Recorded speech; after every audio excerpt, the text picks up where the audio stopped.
ದಳಪತಿ ವಿಜಯ್ಗೆ CPI CPM VCK ಬೆಂಬಲ ಅಧಿಕೃತವಾಗಿ ಘೋಷಣೆ ಮಾಡಲಾಗಿದೆ. ಟಿವಿಕೆಗೆ ಬೆಂಬಲವನ್ನ ಘೋಷಿಸಿ ಶಾಸಕರು ವಿಜಯ್ ಅವರ ಮನೆಗೆ ಬಂದಿದ್ದಾರೆ ಅಂತೇಳಿ ಗೊತ್ತಾಗ್ತಾ ಇದೆ.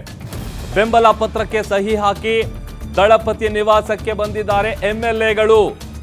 ಕೆಲ ಹೊತ್ತಿನಲ್ಲೇ ವಿಜಯ್ ನಿವಾಸದಿಂದ ಲೋಕಭವನಕ್ಕೆ ತೆರಳುವಂತಹ ಸಾಧ್ಯತೆ ಇದೆ.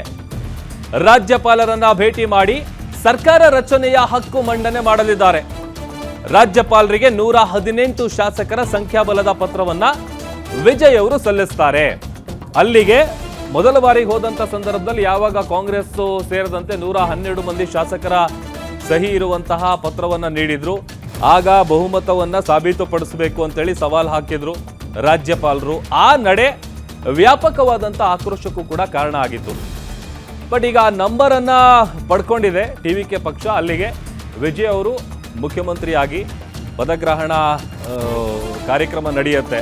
ಇದೆಲ್ಲದರ ನಡುವೆ ಈಗ ರಾಜ್ಯಪಾಲರಿಗೆ 118 ಶಾಸಕರ ಸಂಖ್ಯಾಬಲದ ಪತ್ರವನ್ನ ಸಲ್ಲಿಸೋದಕ್ಕೆ ಕೆಲವೇ ಕ್ಷಣಗಳಲ್ಲಿ ಅವರು ಲೋಕಭವನಕ್ಕೆ ತೆರಳುವಂತ ಸಾಧ್ಯತೆ ಇದೆ ಅಂತೇಳಿ ತಿಳಿದು ಬರ್ತಾ ಇದೆ. ಈಗ ಈ ಸಿಪಿಐ ಸಿಪಿಎಂ ಮತ್ತೆ ವಿಸಿಕೆ ಒಂದು ಕಡೆ ಈಗ ತಮಿಳುನಾಡಲ್ಲಿ ಜನಾದೇಶ ಯಾವ ರೀತಿಯಾದಂಥ ತೀರ್ಪು ಬಂದಿತ್ತು, ಒಂದು ಬದಲಾವಣೆಯನ್ನ ಬಯಸ್ತಾ ಇದ್ರು.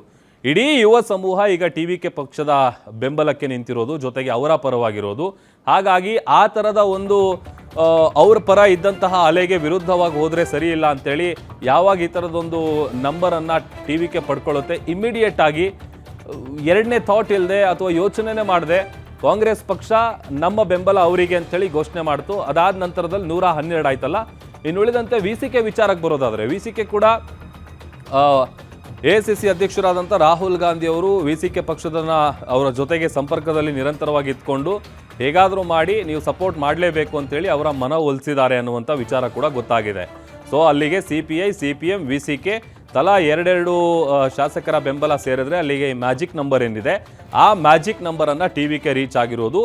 ಹೀಗಾಗಿ ಇನ್ನೇನು ಕೆಲವೇ ಕ್ಷಣಗಳಲ್ಲಿ ಅವರು ರಾಜ್ಯಪಾಲರನ್ನ ಭೇಟಿ ಮಾಡೋದಕ್ಕೆ ತೆರಳುತ್ತಾರೆ ಅನ್ನುವಂಥ ವಿಚಾರ ಗೊತ್ತಾಗ್ತಾ ಇದೆ. ಈಗ ಆಲ್ರೆಡಿ ಬೆಂಬಲ ನೀಡಿರುವಂತಹ ಎಡಪಕ್ಷಗಳು ಅಧಿಕೃತವಾಗಿ ಈಗ ಅನೌನ್ಸ್ ಮಾಡಿದೆ. ಬಿಕಾಸ್ ಇನ್ನೂ ಕೂಡ ಅವರು ಹೇಳಿರಲಿಲ್ಲ ಇಲ್ಲಿವರೆಗೂ. ನಿನ್ನೆ ಮಾತನಾಡಿದಂಥ ಸಂದರ್ಭದಲ್ಲೂ ಕೂಡ ವಿಸಿಕೆ ಪಕ್ಷದ ನಾಯಕರು ನಾವು ಒಂದಷ್ಟು ವಿಚಾರಗಳನ್ನು ಅವ್ರು ಹೇಳಿದ್ರು, ಅವರು ಡಿಮ್ಯಾಂಡ್ಗಳನ್ನು ಇಟ್ಟಿದ್ರು.